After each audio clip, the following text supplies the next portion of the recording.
नमस्कार दोस्तों, कलयुग के चमत्कार संतों की वाणी में आप सबका स्वागत है। आइए सुनते हैं भगवान नरसिंह जयंती के अवसर पर नरसिंह भगवान की कथा, जो कि हमें उनके रौद्र रूप के बारे में बताती है कि अपने भगत की रक्षा करने के लिए भगवान नरसिंह यानी कि भगवान श्री विष्णु के अवतार वे नरसिंह के रूप में भी आते हैं।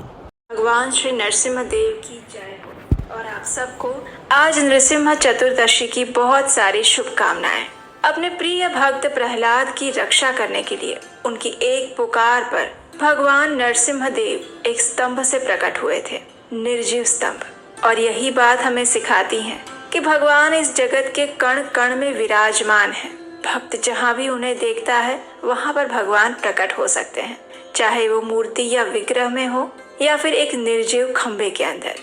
तो चलिए आज के इस विशेष अवसर नरसिम्हा चतुर्दशी के दिन हम भगवान नरसिम्हा देव का गुणगान करती हुई इस सुंदर पौराणिक कथा का श्रवण करते हैं। आइए आज की कथा आरंभ करते हैं।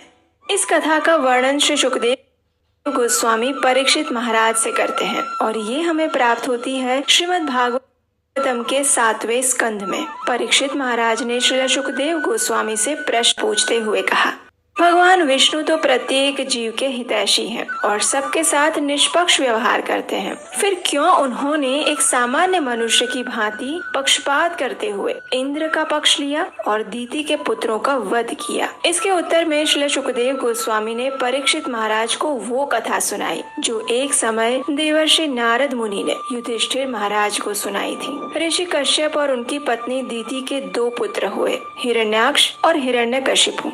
उनके गर्भ में आने से ही अशुभ संकेत प्रकट होने लगे थे। दीति ने 100 वर्षों तक उन्हें गर्भ में रखा, लेकिन नियति को कोई नहीं बदल सकता। जब वे बाहर आए तो उन्होंने संसार में उत्पात मचाया। इन असुरों से पृथ्वी को मुक्त करने के लिए भगवान विष्णु ने वराह अवतार धारण किया और हिरण्याक्ष का वध किया। जब हिरण्यकशिपु को ये पता चला तो वह क्रोधित हो गया और प्रतिशोध लेने के लिए तपस्या करने लगा। हिरण्यकशिपु ने मंदार पर्वत की घाटियों में कठिन तपस्या की। वह एक पैर के अंगूठे पर खड़ा होकर हाथ ऊपर उठाकर आकाश की ओर देखते हुए तपस्या कर रहा था। उसकी ऐसी भीषण तपस्या से अग्नि निकलने लगी, जिससे चारों ओर आग फैल गई और इसे रोकने के लिए ब्रह्मा जी वहां पहुंचे। उन्होंने देखा कि हिरण्यकशिपु का शरीर चींटियों की बाम्बी से ढक चुका था और केवल उसका कंकाल बचा था। ब्रह्मा जी ने जल छिड़ककर उसका शरीर पुनः जीवित किया और उसे वरदान देने की इच्छा प्रकट की। हिरण्यकशिपु ने ब्रह्मा जी से अमरता का वरदान मांगा, लेकिन ब्रह्मा जी ने इसे असंभव बताया। और फिर हिरण्यकशिपु ने मांगा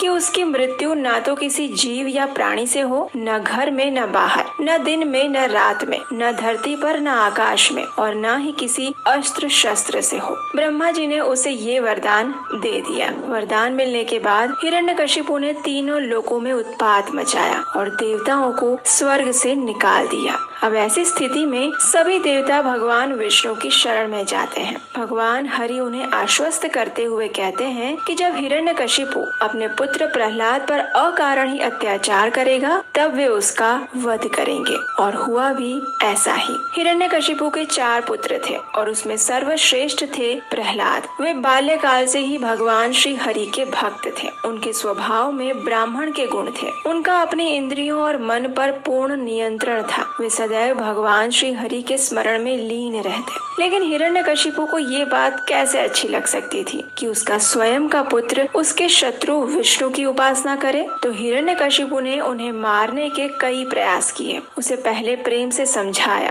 फिर डराया, धमकाया, लेकिन फिर भी प्रहलाद की भक्ति निष्ठा अटूट बनी रही। हिरण्यकशिपु ने अपने पुत्र को हाथी के पैरों तले कुचलवाने का प्रयास किया, सर्पों से भरे कक्ष में रखा, अग्नि में जलाने का प्रयास किया और यहाँ तक कि उसके ऊपर जादू टोना भी करवाया। लेकिन कहते हैं ना, राखे कृष्ण मारे के, मारे कृष्ण राखे के। जिसे भगवान श्री हरि का संरक्षण प्राप्त हुआ हो उसे भला कौन मार सकता है? तो बस हिरण्यकशिपु भी प्रहलाद का बाल भी बांका नहीं कर पाया। और एक दिन गुस्से में आकर हिरण्यकशिपु ने प्रहलाद से पूछा, कि उनका भगवान कहाँ है। तब प्रहलाद ने कहा, वे हर स्थान पर है। और उसी समय क्रोधित हिरण्यकशिपु ने अपने मुष्टिका से एक खंबे के ऊपर प्रहार किया और उसी समय उस खंबे से विघ्न विनाशक श्री नरसिम्ह देव प्रकट हुए, जो आधे मानव और आधे सिंह थे। उनके नाखून नुकीले और केश सुनहरे रंग के थे। उनका भयावह और क्रोधित रूप देखकर हिरण्यकशिपु ने अपनी गदा उठाई और भगवान से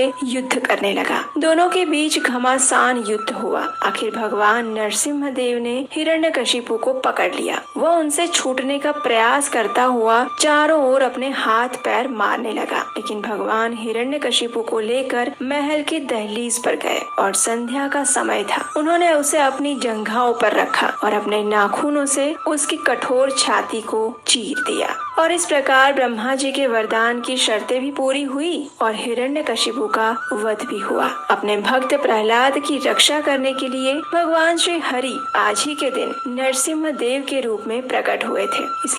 इसलिए आज के दिन भगवान नरसिम्ह देव की विशेष पूजा की जाती है, उनका विशेष अभिषेक किया जाता है। तो चलिए अब हम आपको बताते हैं एक ऐसे लक्ष्मी नरसिम्ह देव विग्रह के बारे में जिनके शरीर पर आज भी बाल दिखाई देते हैं। और ये हैं भारत के तेलंगाना राज्य में वारंगल जिले के मल्लूर में स्थित हेमाचल लक्ष्मी नरसिम्ह देव। जी हाँ, समुद्र तल से करीब 1500 फीट की ऊंचाई पर स्थित इस मंदिर के नरसिम्ह देव विग्रह स्वयंभू प्रकट है और स्वयं हनुमान जी यहाँ शिकंजनेय के रूप में क्षेत्रपाल बनकर विराजमान है। यहाँ पास के जंगलों से गोदावरी नदी बहती है और आसपास का वन विस्तार राज्य द्वारा बायोडायवर्सिटी जोन के रूप में सुरक्षित किया गया है। लक्ष्मी नरसिम्ह देव के विग्रह के चरणों से निकलकर पानी की एक छोटी सी धारा बहती है, जिसे पूर्व काल में रानी रुद्रमा देवी द्वारा चिंतामणि जल पाथम ये नाम दिया गया था। उसका जल आज भी औषधीय गुणों से युक्त और अत्यंत पवित्र माना जाता है। लक्ष्मी नरसिम्ह देव के दर्शन करने आने वाले भक्त इस जल में स्नान करते हैं और अपने साथ भी उसे घर ले जाते हैं। पौराणिक मान्यता है कि इस पहाड़ी को अगस्त्य ऋषि ने हेमाचल नाम दिया था और माना जाता है कि ये स्थान रावण ने अपनी बहन शूर्पणखा को उपहार में दिया था और इसी स्थान पर भगवान श्री राम ने खर दूषण सहित 14,000 सैनिकों से युद्ध करके उन्हें पराजित किया था। विजयनगर साम्राज्य के राजा कृष्ण देव राय के समय में ये मंदिर अत्यंत समृद्ध हुआ करता था। इसके विग्रहों की संपूर्ण ऐश्वर्य और भव्य रूप से पूजा अर्चना की जाती थी। लगभग 10 फीट ऊंचाई पर श्री लक्ष्मी नरसिम्ह देव के विग्रह विराजमान है और वर्ष के सब समय उन्हें चंदन लगाकर रखा जाता है। प्रत्येक मास में लगभग 120 किलो चंदन उनके विग्रह पर लगता है और 4 महीने बाद जब ये 480 किलो हो जाता है तब अक्षय तृतीया वाले दिन इस चंदन को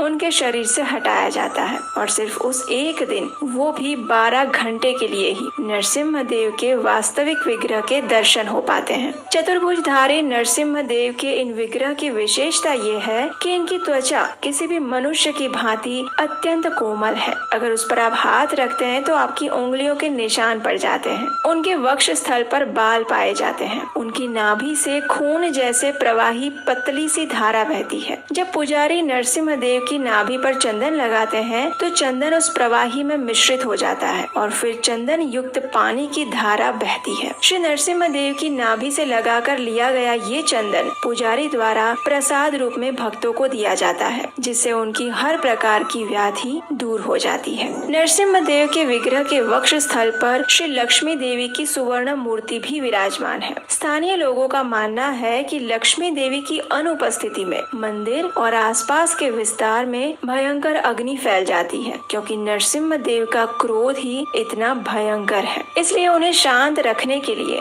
लक्ष्मी देवी की सुवर्ण मूर्ति को वहां स्थापित किया गया है। नरसिम्ह चतुर्दशी के दिन यहाँ पर विशेष कार्यक्रम और पूजा अर्चना की जाती है। यदि आपको कभी अवसर मिले तो हेमाचल लक्ष्मी नरसिम्ह देव के दर्शन करने के लिए अवश्य जाइएगा। तो ये थी आज की नरसिम्ह चतुर्दशी विशेष कथा। ये कथा आपको कैसी लगी ये हमें नीचे कमेंट बॉक्स में लिखकर जरूर बताइएगा। अच्छी लगे तो अपने मित्रों और परिवारजनों को अभी व्हाट्सएप में शेयर कर दीजिएगा। और हाँ,